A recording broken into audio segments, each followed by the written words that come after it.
স্বার্থপর এই সমাজে ভালো মন্দ বলে কিছু নেই। আপনি যার মন রক্ষা করে চলতে পারবেন তার কাছে আপনি ভালো, যার মন রক্ষা করতে পারবেন না তার কাছে আপনি খারাপ। খারাপ মানুষের সাথে বন্ধুত্ব শত্রুতা কোনোটাই করা উচিত নয়, কারণ কয়লা গরম হলেও হাত পুড়িয়ে দেয় আর ঠান্ডা হলেও কালি লাগিয়ে দেয়। ইগনোর করা যখন শিখে যাবেন তখন দেখবেন আপনার জীবনে অর্ধেক সমস্যা দূর হয়ে গেছে। যে মানুষটি আপনার উপকারের কথা ভুলে যায়, আপনার বিপদে আপদে উপকারে এগিয়ে আসে না, সেই মানুষটি আপনার আপন মানুষ নয়, সে সুবিধাবাদী।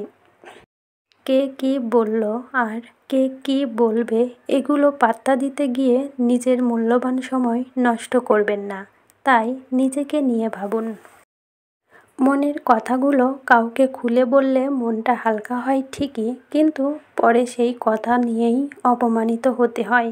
তার চেয়ে চুপ থাকাটাই উত্তম।